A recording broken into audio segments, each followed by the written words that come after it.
¿Qué es el psicoanálisis? ¿Qué es una pulsión? I started my professional activity as a neurologist. Sur le mot d'esprit, qu'est-ce qu'il dit d'autre? My name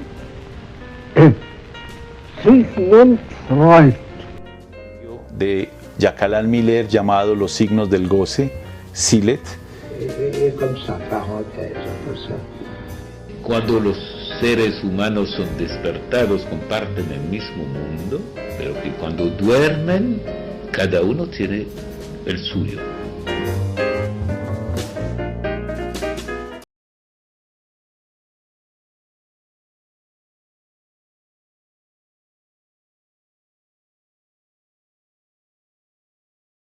Vamos a adentrarnos en dos aspectos que me parecen de interés como pasos suplementarios a la vía que estamos articulando sobre síntoma y nominación a partir de un parágrafo del capítulo Los nombres del Padre, que es el número 2 del curso de Miller de la naturaleza de los semblantes, que se llama ese parágrafo el nombre de goce. Dice: mientras examina el nombre propio, Lacan introduce temáticamente por primera vez en un escrito el concepto de goce. En ese momento se preguntaba: ¿cómo designar el ser del sujeto sin hacerlo por el nombre propio?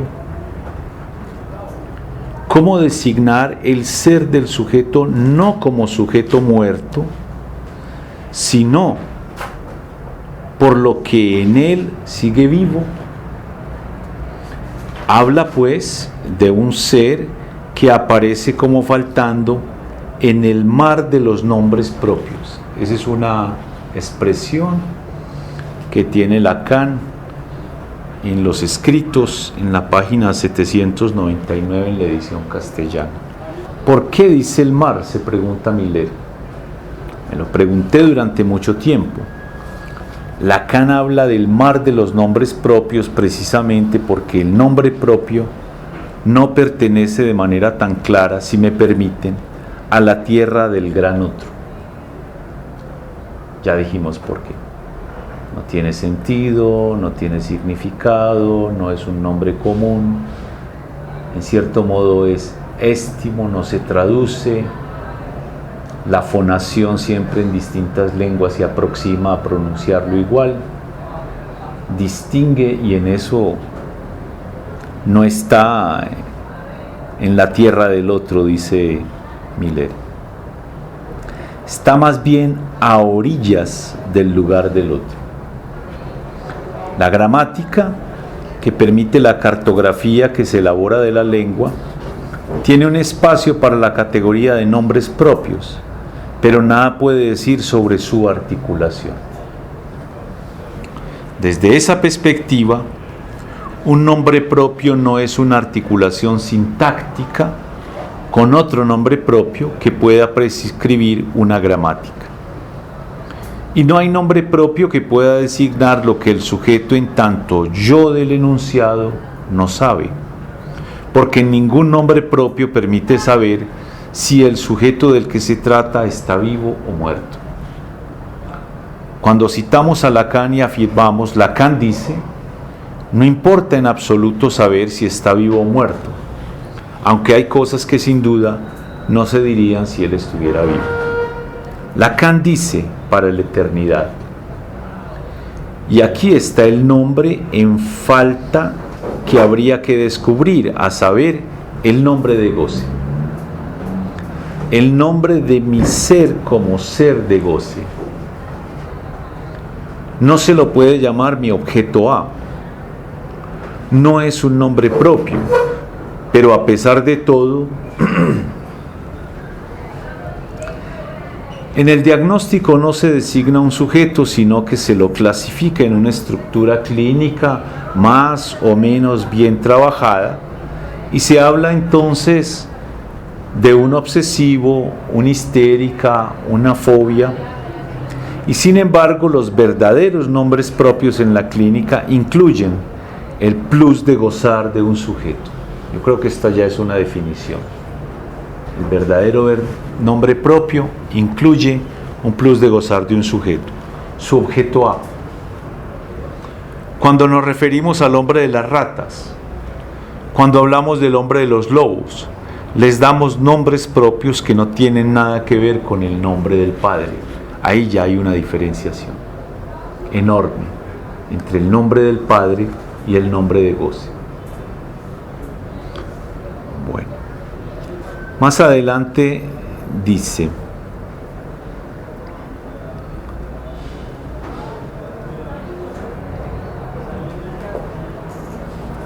que después del seminario de la angustia, que es el 10, Lacan tocó el nombre del Padre, que es esa lección de los nombres del Padre, y hay una secuencia de una lógica ineludible que va del seminario, la identificación, de donde partimos, bien que partimos fue de la fuente freudiana, al de los nombres del Padre, pasando por el de la angustia, y donde circula la misma pregunta, a saber, ¿qué soy?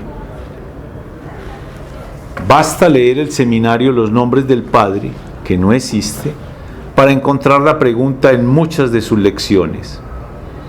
En la identificación la respuesta se da diferenciando la identificación imaginaria, es decir, esa I de A minúscula entre paréntesis, de la identificación simbólica, que es la I mayúscula de A entre paréntesis, pero mayúsculas ambas, cuya simetría queda bastante marcada por la identidad de las letras, que solo se distinguen por ser mayúsculas o minúsculas.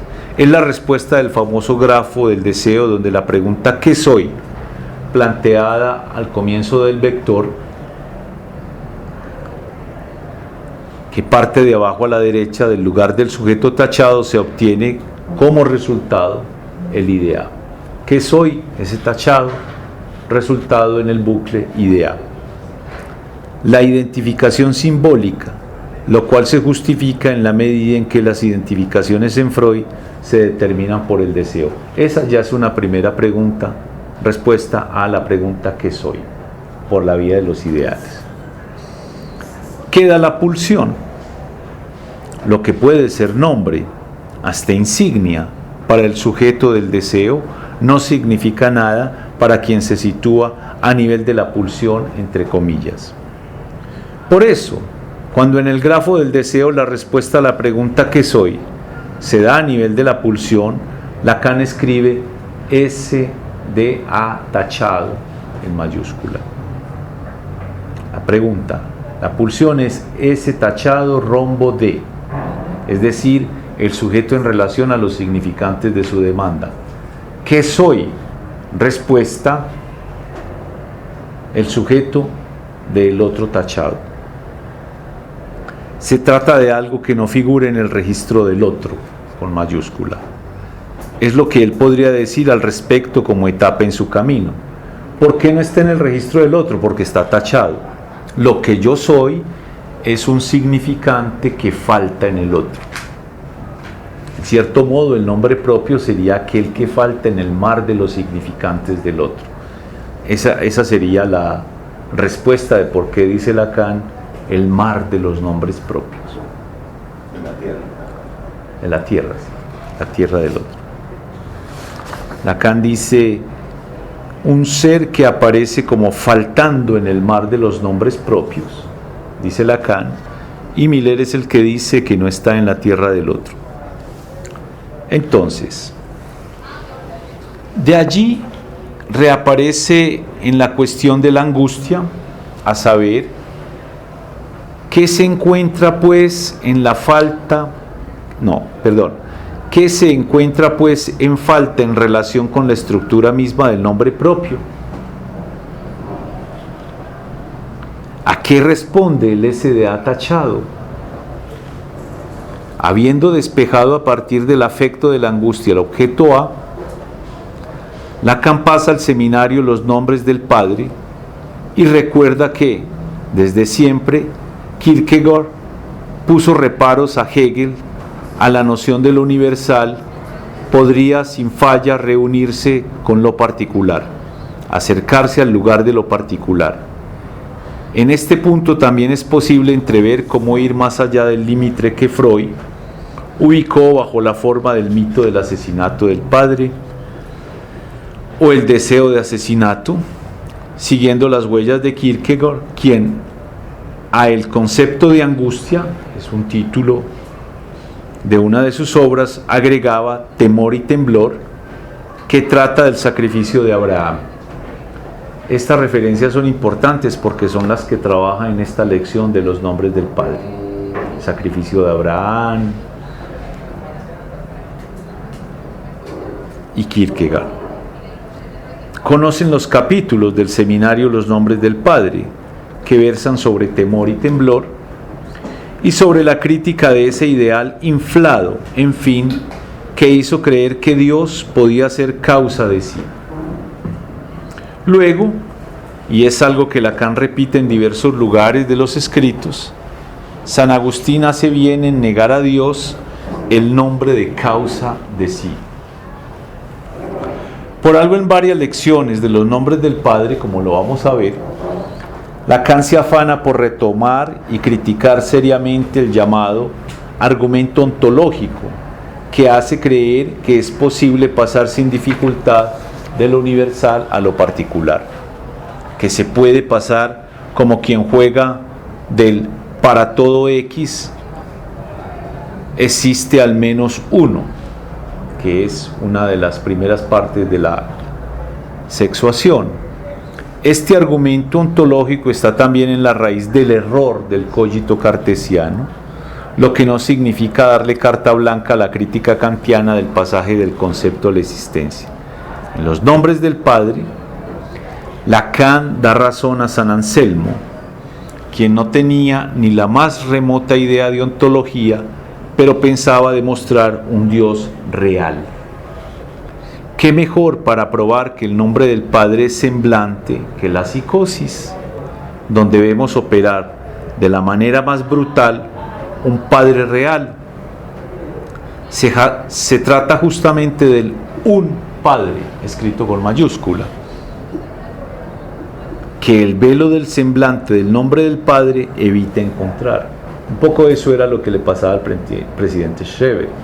Ustedes saben que el padre del presidente Schreber era un educador médico y había inventado incluso unas ciertas máquinas para forzar el cuerpo a mantenerse en posición derecha, para comer. Se creía realmente un padre, un ortopedista, un ortopedista del alma, porque era tocar el alma a partir del cuerpo. Y ese era el un Padre que no pudo velar el nombre del Padre y con el cual se encontró Schreber, dando lugar, digamos, a su psicosis. Bueno, entonces aquí que nos explicita Miller una diferencia interesante entre el nombre del Padre en la vía del goce y el otro en la vía del nombre. Una cosa es el nombre y otra cosa es el Padre. En la vía del Padre, el ideal, el nombre del Padre,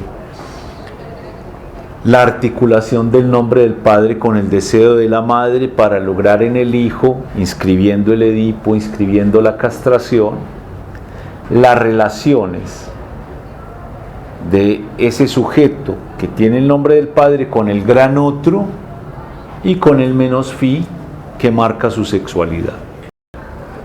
Bueno, entonces esa es la introducción.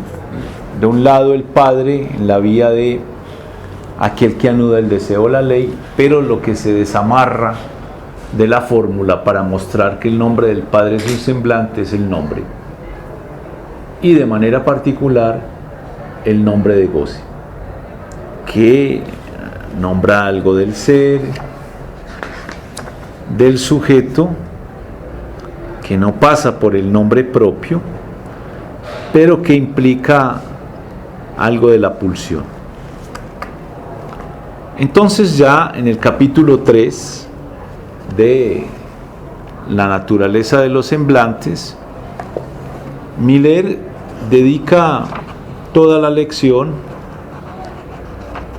a comentar lo que él llama el seminario inexistente, es decir, esa lección de los nombres del Padre que sirvió de transición entre el seminario 10 y el seminario 11 y que quedó sin desarrollar. Y como decíamos la vez pasada, donde pluraliza los nombres del Padre, que creo que este es un paso que va al lado. Nombre de goce, pluralización de los nombres del Padre, porque el nombre del Padre se revela como un semblante.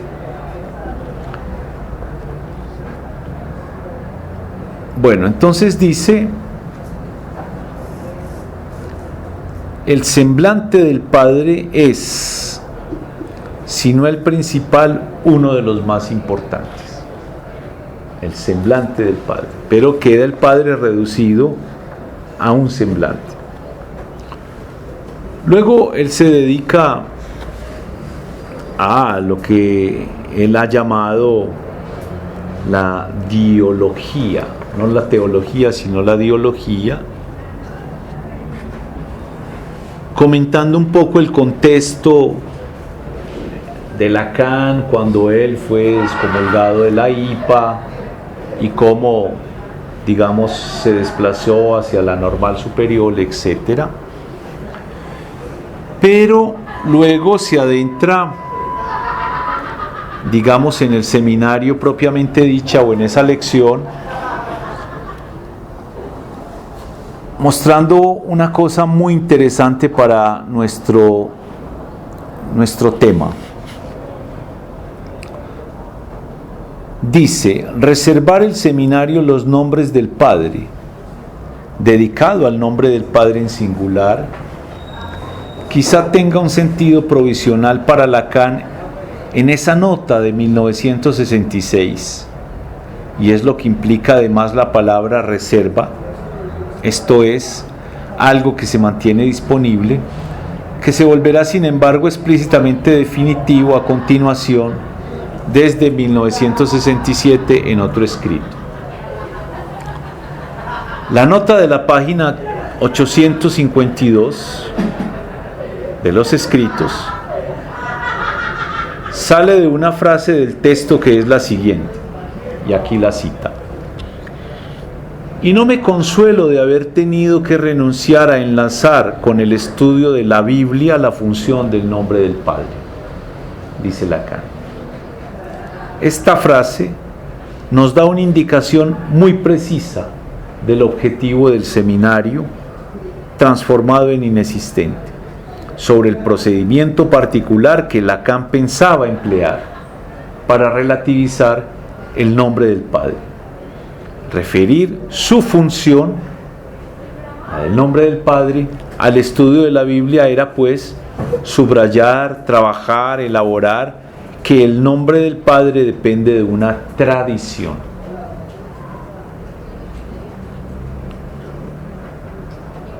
Sea cual fuere la función lógica, estructural, que se le quiera reconocer, este nombre no pertenece en tanto tal al discurso de la ciencia, sino a una tradición interrumpida, desde hace aparentemente 5.700 y pico de años, la judía, que es después de todo el sostén de la tradición occidental. Hacia allá iba Lacan, a ponerse a estudiar pasajes de la Biblia precisos para poder relativizar ese nombre del Padre único y poder avanzar hacia lo plural. Por ejemplo, dice luego de la pequeña nota introductoria donde él explica que no se va a librar a una escena teatral, que desde ya anuncia que es el último la única lección de un seminario, dice después: he anunciado que hablaré este año de los nombres del Padre. No me será posible de hacer escuchar un curso más que esta primera exposición. ¿Por qué ese plural? Y luego da una serie de lecciones a las cuales hemos seguido en parte para mostrar cuál es el hilo conductor que él quiere continuar.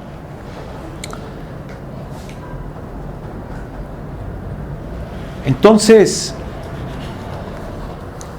luego de recomendar las lecciones de el seminario 6, el seminario 5, el seminario 6, una parte del 8, y las que conciernen el nombre del Padre de manera directa del seminario de la identificación, no sin decir en el seminario 8 lo de la trilogía claudeliana, entre ellos el Padre humillado, ya aparece la caída. Luego, más adelante, comienza a decir Lacan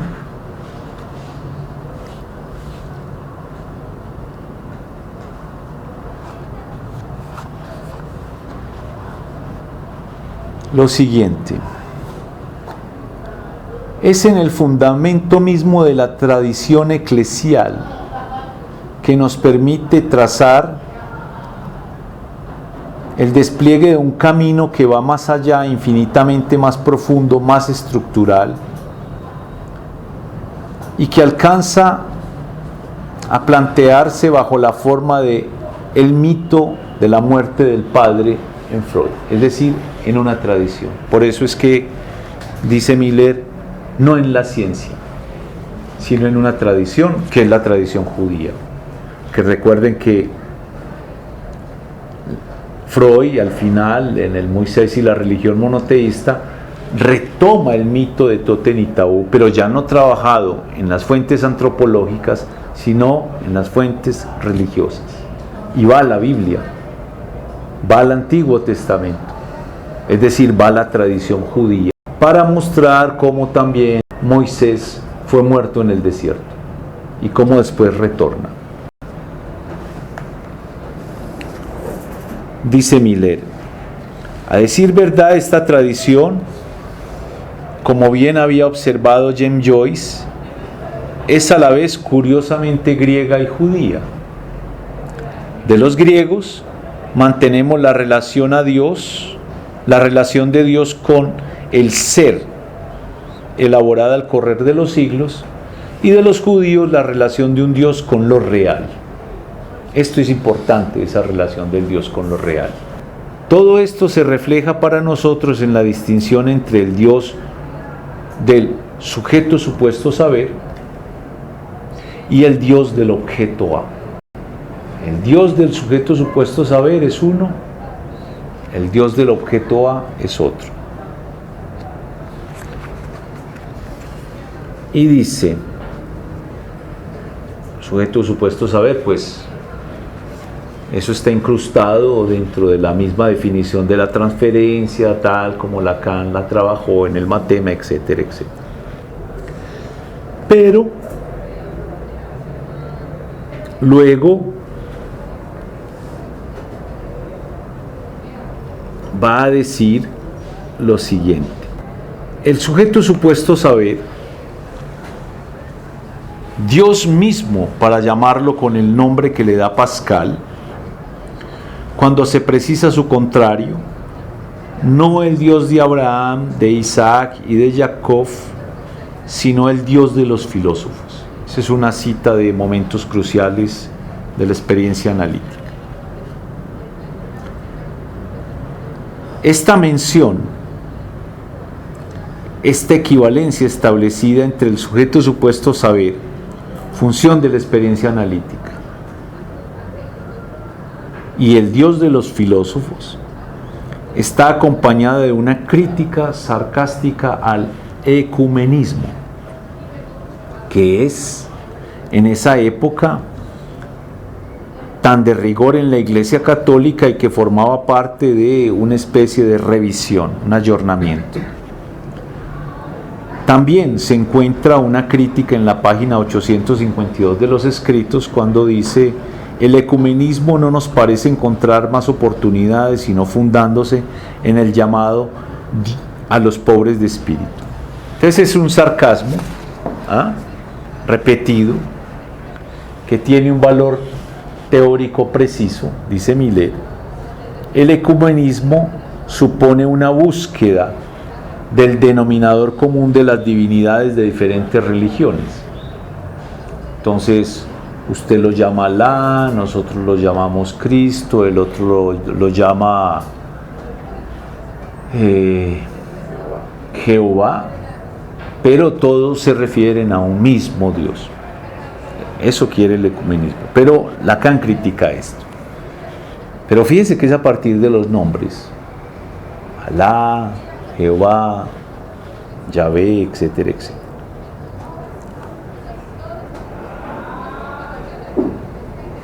Es decir, como si se pudiera eliminar lo que se consideran los detalles de esas creencias para salvar un solo Dios y simplemente decir son denominaciones, es decir, nombres diferentes. Y esto se trata del nombre.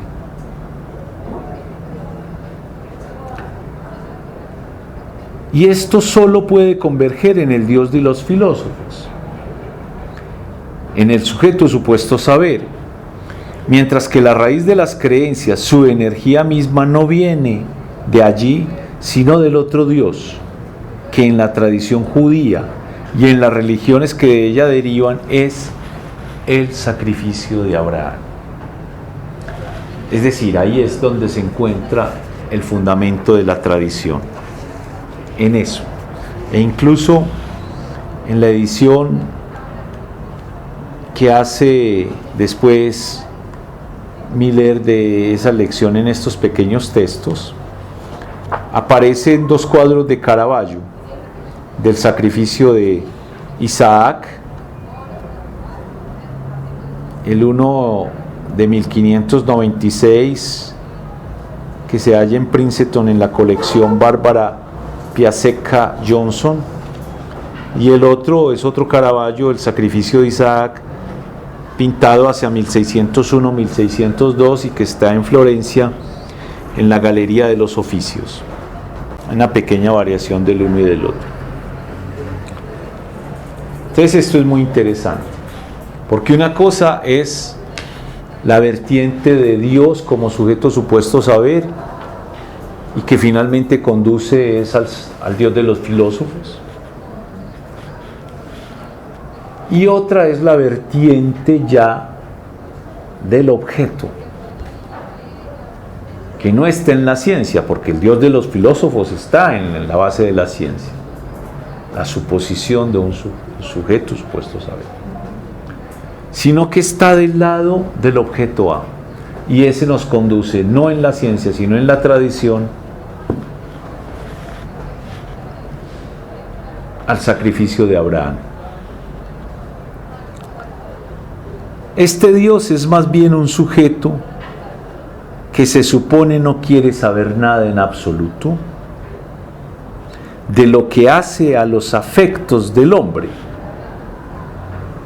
que escupe en la leche de la ternura humana, si me permiten. Es un Dios inhumano, tan ignorante del hombre como el del presidente Schreber al comienzo de sus memorias de su delirio, que decía que Dios no entendía nada de los hombres. Y por eso en otro lugar Lacan habla de la feroz ignorancia de Yahvé respecto a cómo los hombres, cómo es la sexualidad humana. Aquí aparece también algo de eso. Es un Dios inhumano, que escupe en la leche de la ternura humana, dice Miller. El Dios ecuménico es en cambio un sujeto que no solo se supone que sabe, sino que también que quiere el bien del hombre, una especie de Papá Noel. En efecto, Papá Noel se mostró como un Dios Padre capaz de transformarse en el símbolo mismo del consumo, el que le trae regalos a todos, el que trae los bienes. No solo Dios del ser, sino también del tener, por una conversión emblemática del momento de la civilización en que estamos, y los que no están aquí, según constatamos, aspiran a reunirse con nosotros. Entonces, volver al estudio de la Biblia, como ambicionaba Lacan, era volver al vigor de la tradición original a la que debemos el nombre del Padre.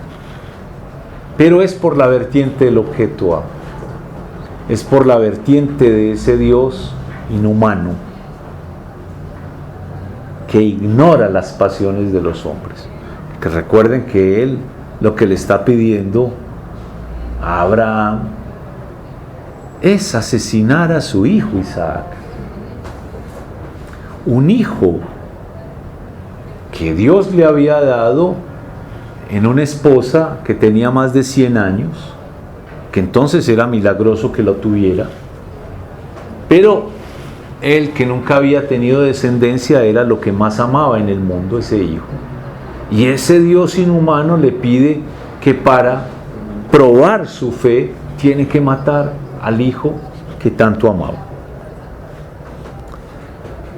Lacan entonces pretendía recordar en ese seminario que el primero de los nombres del Padre es Dios Padre, escrito con mayúscula sostenida, Dios y Padre.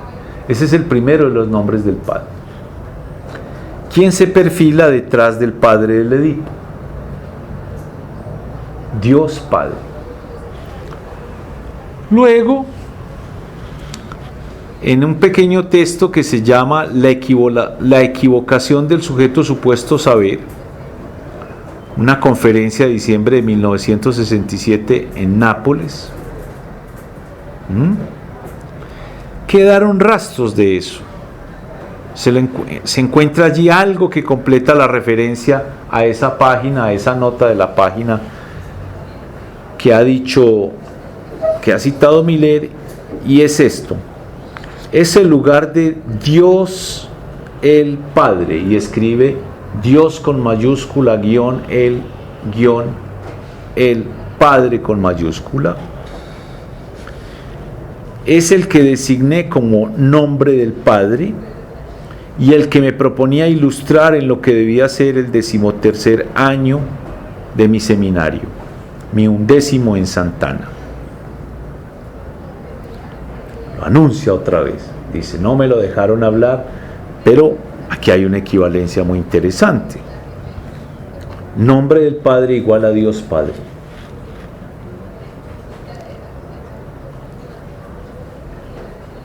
En estas páginas de la equivocación del sujeto supuesto saber, que atribuyo al seminario inexistente para poder leerlo, Lacan distingue con gran decisión dos discursos sobre Dios: la teología, que es el nombre tradicional que él destaca distinguiendo los dos componentes, teo y logos, es decir, el logos, la producción de saber sobre teo, sobre Dios. Eso de un lado.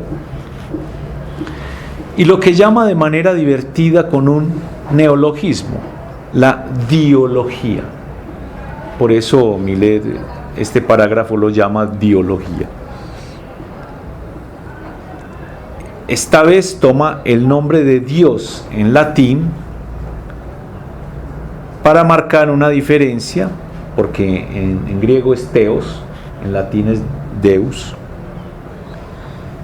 La teología sostiene que es siempre teoría y que todo lo que es del orden de la seoría con z, tomado del griego para acentuar el aspecto contemplativo de ese concepto, es a su entender, dice Lacan, el lugar en el mundo, pero el lugar el mundo, Pongan guiones para aclarar la frase de la teo-logía, el juego de Lacan, para separar teos y logos. Fíjese que es una vertiente que nos muestra sobre todo un logos, nos muestra sobre todo logos es discurso, logos es palabra, logos es verbo, logos es sujeto supuesto saber, logos es producción de saber. Pero por ningún lado está allí la pasión, que sería el patos. ¿Y qué es lo que está excluido de esa vertiente de la reflexión de Dios? Tal vez por eso él después va a proponer otra. Que el discurso sobre Dios teológico ocupe su lugar en nuestro mundo bajo la forma de una teoría significa que el sujeto supuesto saber que elabora en particular la teología está presente, enmascarado, o como lo expresa Lacan, latente en la teoría. Siempre que hacemos teoría estamos haciendo teología. Estamos suponiendo un Dios, en el fondo sujeto supuesto saber, Dios, nombre del Padre.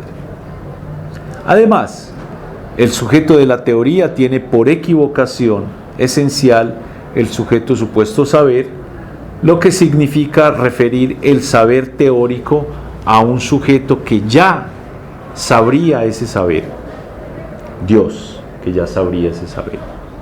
De aquí que, según él, en todo caso, no hay teorías ateas, creen serlo, en particular cuando en nombre de la teoría uno se opone a la noción de Dios, que por otro lado se conserva porque se conserva la suposición de que el saber del que se trata ya está allí. Si uno le supone saber a la teoría, en cierto modo supone a Dios, que está en la base. Por eso decíamos no hay ateo, porque incluso el ateo necesita a Dios para negar a Dios. Y a esa teología, entonces Lacan opone diología. Ya sabemos para dónde va Miller. Si nos está oponiendo el Dios, sujeto supuesto saber, de la teología, del logos, al Dios del objeto A, ese inhumano, entonces será con la diología, con ese neologismo, que lo quiere designar. La diología, y enumera a sus padres, los padres de la diología, no en la iglesia, no de la iglesia, sino en cierto modo de una antiiglesia. ¿Quiénes son? Moisés, el maestro Eckhart y James Joyce. Justamente James Joyce, aquel quien le enseñó a Lacan la psicosis, aquel que le enseñó a Lacan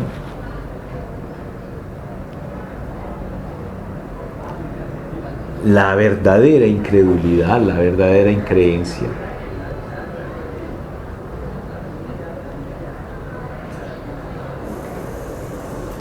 Son los antecedentes de lo que él va a llamar la diología. Son otras estaciones posibles del seminario inexistente, que podemos suponer que era un seminario de diología antiteológica. Y que podemos suponer, bueno, entonces Lacan indica que, a su entender, Freud fue quien mejor marcó el lugar de la diología que él inventa, y que no es el discurso sobre el Dios sujeto supuesto saber, sino el Dios del objeto A. Cita a Lacan en la proposición del 9 de octubre de 1967 la siguiente frase: como lo dije, sin ese lugar marcado, la teoría psicoanalítica se reduciría a lo que es, para mejor o para peor, un delirio de tipo schreberiano. Es lícito pensar que él como lo dije, remite muy precisamente a una frase de su proposición del 9 de octubre, esto es, el mes anterior, donde leemos: retiren el Edipo y el psicoanálisis en extensión, diré, se vuelve enteramente jurisdicción del delirio del presidente Schreber. Es lógico. Pero el mismo Freud, en el texto del presidente Schreber, está muy interesado en decir que él inventó el psicoanálisis antes de leer las memorias del presidente Schreber, porque dice en un momento que el psicoanálisis tiene la misma estructura que el delirio de Schreber. Por ejemplo, la teoría de la libido es exactamente igual a la teoría de los rayos divinos que circulan, que van y vienen. Y Freud ahí está muy interesado en decir: yo no soy un plagiario. No es el presidente Schreber quien inventó el psicoanálisis, soy yo. Y después comienza a diferenciar en qué no es un delirio en psicoanálisis y en qué precisamente en la teoría del Edipo. Y por eso es que después puede decir Lacan: retiren el Edipo y el psicoanálisis es una jurisdicción del delirio paranoico del presidente Schreber. Entonces esto es interesante, porque ahí encontramos a un Freud haciendo diología, no teología. Porque ¿de qué se ocupa Freud con el Dios de Schreber? Del objeto A, de la pasión, de la dimensión de aquello que circula entre Dios y Schreber, el amor, etc.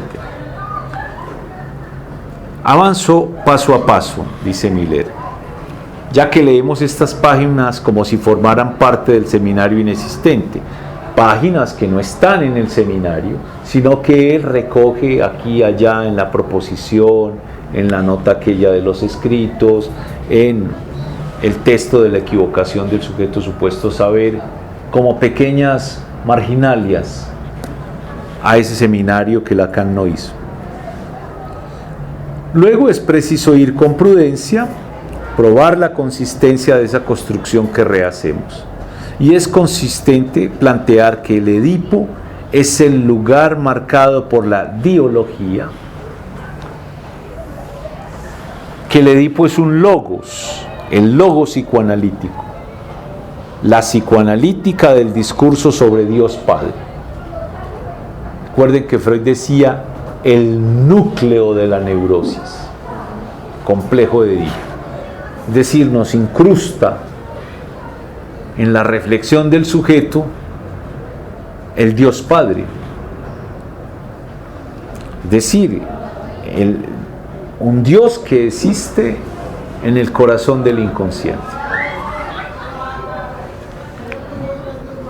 Lacan relativiza el nombre del Padre al sostener que el de la famosa metáfora paterna, no es otra cosa que el lugar de Dios Padre. A continuación nos invita a distinguir seriamente en la teoría psicoanalítica entre el sujeto supuesto saber y el nombre del Padre, y a percibir todo lo que se sostiene de una confusión entre ambos términos, y nos exige revisar la técnica analítica misma, lo que resulta de esta confusión, incluso en el semblante del psicoanalista. No hay que confundir el nombre del Padre, que es el lugar de Dios Padre, con el sujeto supuesto saber, que es la equivocación esencial a propósito de la teoría, y por eso un psicoanalista no encarna el sujeto supuesto saber. No lo encarna. Es un artificio para luego deslizar de manera socrática un poco: no es a mí a quien amas, es a Agatón, no es en mí que tú amas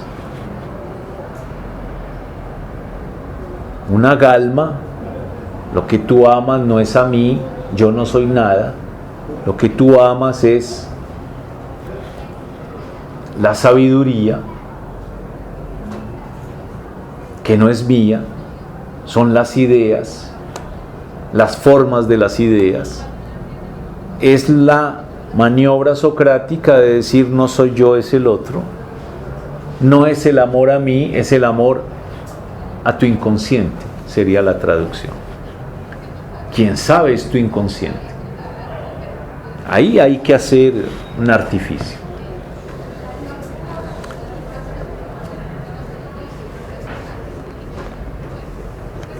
Bueno, Miller comienza entonces a leer el seminario, o esta única lección, de la cual voy a retomar para ir avanzando al lado de él algunos pasajes, algunos subrayados. Bueno, dice por ejemplo,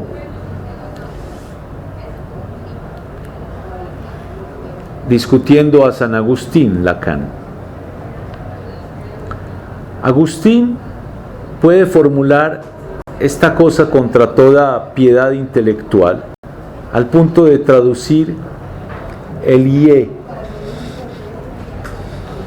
Asher eye, que después de largo tiempo he aprendido a leer por ego sum qui sum, yo soy ese que es. Entonces cuando interrogan, ¿tú quién eres?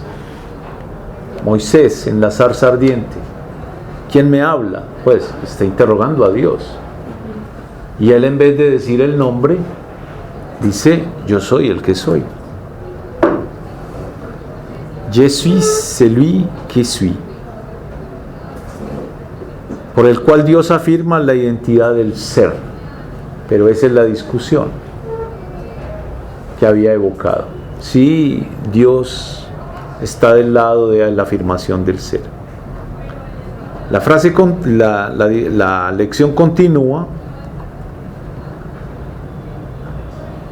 Lacan además anuda la angustia y llega a un punto, después de evocar a Lévi-Strauss, del cual también ya algo dijimos, ya en el parágrafo aquí designado como 3, al final lo siguiente. Me queda no obstante que Freud es la viva demostración de cuánto aquel que está en el nivel de la búsqueda de la verdad puede sobrepasar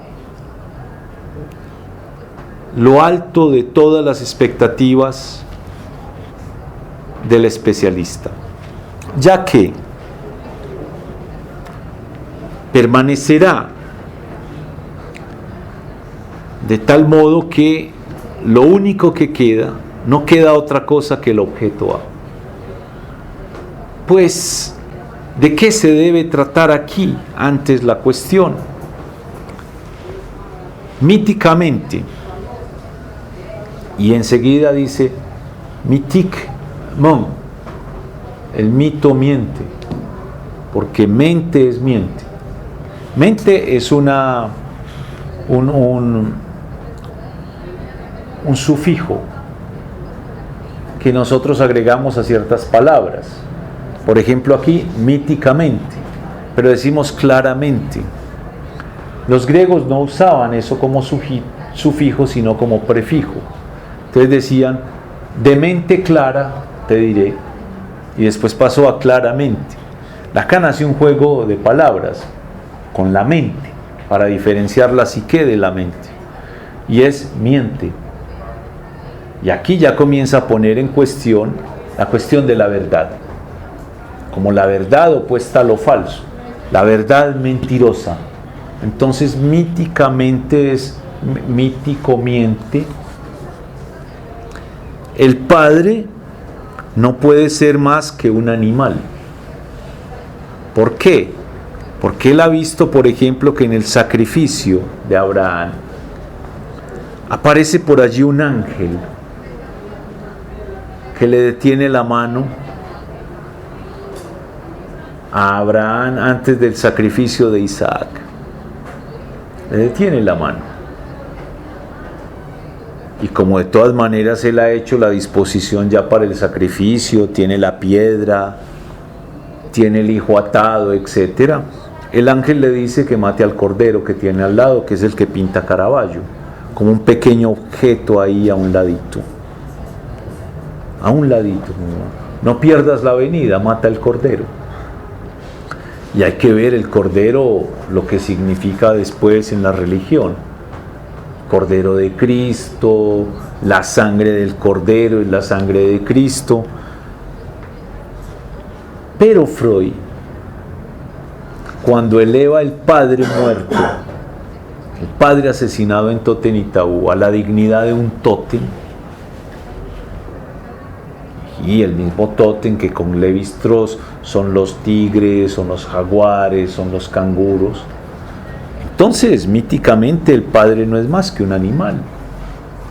El padre primordial es el padre antes prohibido del incesto, antes de la prohibición del incesto, antes de la aparición de la ley, del orden de las estructuras de la alianza y del parentesco, es decir, un padre, en una palabra, antes de la aparición de la cultura, ¿qué es? Animal. El señor de las moscas. Es el señor de las moscas. Antes de la aparición de la cultura, que es la que prohíbe el incesto, que prohíbe el parricidio, que prohíbe... Era un animal. Y eso está en Freud, como padre de la biología, o uno de ellos, junto a Maestre Carr y Joyce. Es por esto que Freud lo hace el jefe de la horda.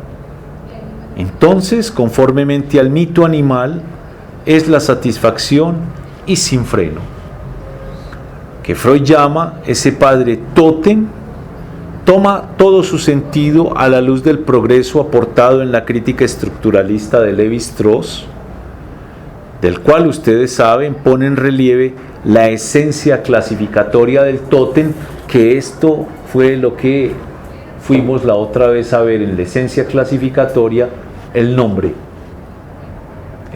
como un artificio para clasificar, digamos, también las fratrías, etc. Entonces vemos, dice Lacan, que es necesario ubicar al nivel del padre un segundo término después del tótem, porque el tótem es un animal.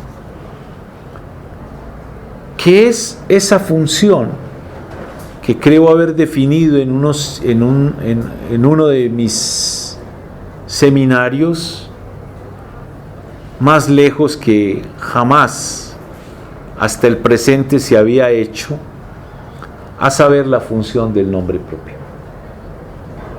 Entonces no está solamente ubicar esa esencia clasificatoria del tótem que da ese padre primordial que es un animal, sino que está la función del nombre propio. Este es el pasaje más preciso que en este seminario Los nombres del Padre hace Lacan al nombre propio. El nombre, lo he mostrado, es una marca abierta a la lectura.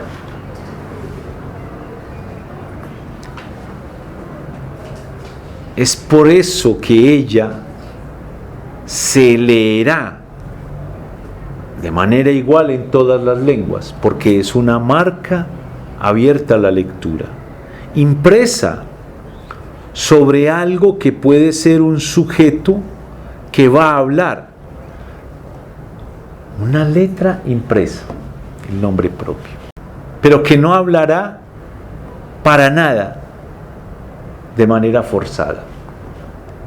La prueba está en que Bertrand Russell puede equivocarse y decir que se podría llamar John a un punto geométrico en el tablero. Nosotros conocemos a Bertrand Russell y él hace extrañas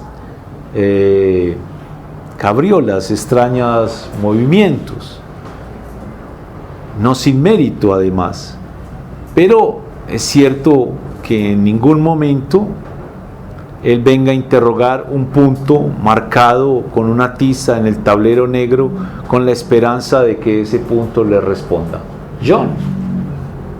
Bueno. Más adelante dice, no podemos ir nosotros más allá del nombre y de la voz. Y tomar un punto de orientación sobre lo que el mito implica en el registro salido de nuestro progreso, aquel de los tres términos, el goce, el deseo y el objeto. Va a amarrar eso, el goce, el deseo y el objeto, al nombre y a la voz. Pero es en la vertiente nombre del Padre, no del Padre, sino del nombre. Y es en la vertiente no del sujeto supuesto saber, sino del objeto A, es decir, del nombre de goce. Es claro que Freud encuentra en su mito un singular equilibrio de la ley y del deseo, una suerte de coconformidad entre los dos, porque finalmente los hermanos logran hacer un arreglo. Vamos a satisfacer el deseo, pero conforme a la ley. ¿A la ley de qué? Del parentesco. Hay al menos una mujer que está prohibida, o no una, sino varias. Está permitidas con estas, pero prohibida con aquellas. Eso es un arreglo, una coconformidad entre el deseo y la ley. Pero los tres términos que él quiere poner en juego es el goce, el deseo y el objeto.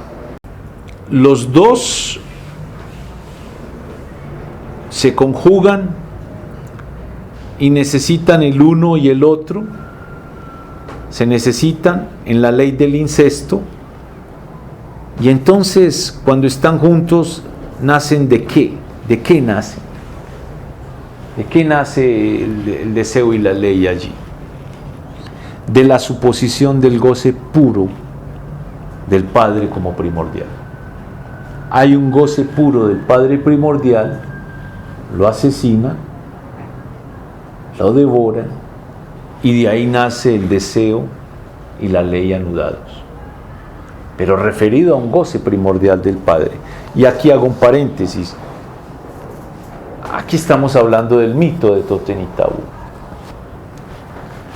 pero hay un relato histórico que nos confirma esto, ya no como Freud en la teoría de las religiones, sino en la historia del derecho, y es el nacimiento de ese magnífico texto de Montesquieu que se llama El espíritu de las leyes. Resulta que ese texto nace a partir de las observaciones de Montesquieu de las cartas que llegaban de Persia. Por eso habla en las cartas persas de esto. De esto hizo un análisis un psicoanalista suizo que se llama Alain Gros-Richard en un texto que se llama La estructura del harem. Del harem. Harem. Entonces, ¿qué pasa?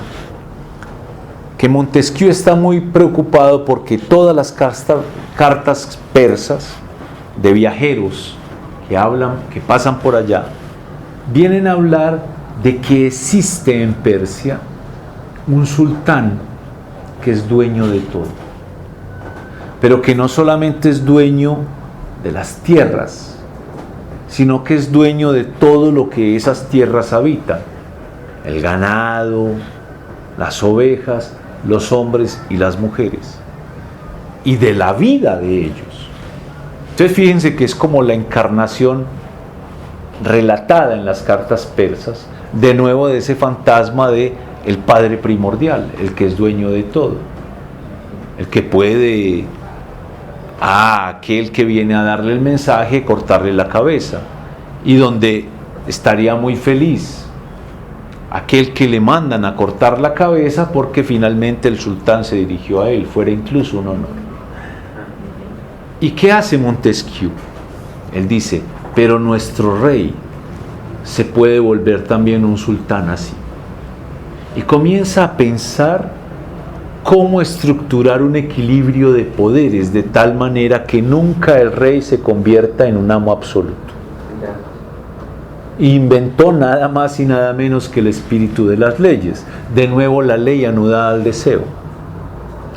De ahí viene, por ejemplo, la tripartición de los poderes en las democracias modernas, donde hay un legislativo, un ejecutivo, un judicial, y todos se van controlando a los demás. Entonces nadie puede al mismo tiempo legislar y ejecutar. Nadie puede al mismo tiempo legislar, ejecutar y juzgar. Decimos, no puede ser juez y parte. Para nosotros ya está absolutamente interiorizado que hay alguien que tiene que controlar al otro para que no se vuelva un absoluto. Me parece una linda ilustración de cómo es, a partir del goce primordial del Padre, viene a derivarse un anudamiento posible entre el deseo y la ley. Pero había un goce supuesto originario puro de aquel animal antes del surgimiento de la cultura, de la civilización, de la prohibición, de las normas. Luego dice en el parágrafo 4: yo me excuso de no poder llevar más lejos estas indicaciones, pero no voy a dejarlos sin haber pronunciado al menos el nombre, el primer nombre por el cual hubiera querido introducir la incidencia específica de la tradición judeocristiana. Aquel que en efecto no es el del goce, sino de el deseo de un Dios, que es el Dios del Moisés. El nombre de ese Dios, que es el nombre, y lo subraya en itálicas y en mayúsculas. Ese que se dice Shem, S-H-E-M. Cuando el nombre que designe el Shem, yo no lo hubiera jamás pronunciado en el seminario de este año por razones que les he explicado. Entonces fíjense que aquí hay una cosa ya en lo impronunciable del nombre, porque recuerden que hay toda una tradición que prohíbe pronunciar el nombre de Dios, el nombre prohibido. Las propiedades de ese término es bien designado por letras que entran en la composición del nombre y que siempre son letras elegidas entre las consonantes. Recuerden también que en el hebreo son consonantes y las vocales las pone el intérprete. Y eso hace que se puedan interpretar de muchas maneras de acuerdo a las vocales que introduzca el intérprete. Eso es una singularidad también de ese nombre. Por eso dice, citando en el Éxodo, la Biblia, en el capítulo 6, dice: Elohim, que habla en la zarza ardiente, que hace concebir como su cuerpo, dice Kavod, que se puede traducir por su gloria, y que oso pensar que Dios quiso explicar otra cosa distinta, hablando a Moisés, algo así como: cuando tú vas a ir hacia ellos, tú vas a decirles que hablaste con Elie, Achel, Eyen, has hablado con aquel que dice yo soy el que soy. Entonces ¿con quién hablaste? Es decir, ¿cuál es el nombre de Dios? Él me dijo, yo soy el que soy. Bueno, ahí hay pues toda una polémica maravillosa, pero enseguida Lacan comienza a relacionar ese soy el que soy, no con la teoría del ser, los filósofos, tal, sino con algo en el orden de la angustia, del objeto A. Dice, Dios de Abraham, Dios de Isaac, Dios de Jacob, es el nombre de los filósofos y de los sabios, escribe Pascal en el Memorial. Del primero se puede decir lo que yo he un poco habituado a hacerles escuchar, a saber que un Dios con mayúscula, ese se encuentra en lo real, porque todo lo real es inaccesible y eso se señala por lo que no engaña, es decir, Dios. Ya no se trata de falso verdadero, verdadero Dios, falso Dios. Hay uno que no engaña, que angustia. Y ese es ya un Dios que toca con lo real, no con lo verdadero. Y el ser después se va a volver algo en Lacan, algo que también es semblante. Por eso ya no va a hablar del ser, ni del ser en falta, ni siquiera del ser en falta, sino de la existencia. Pero eso ya no concierne el ser, sino que concierne el goce, la existencia del goce, más adelante. Bueno, yo quiero terminar acá porque lo otro ya es tejer muy fino con lo del nombre impronunciable de Dios, algo de lo impronunciable del nombre propio que también está en juego, pero ustedes ya sienten, adivinan que a lo que se dirige es al nombre de goce, el goce que no se dice, que no se habla, que es imposible de pronunciar.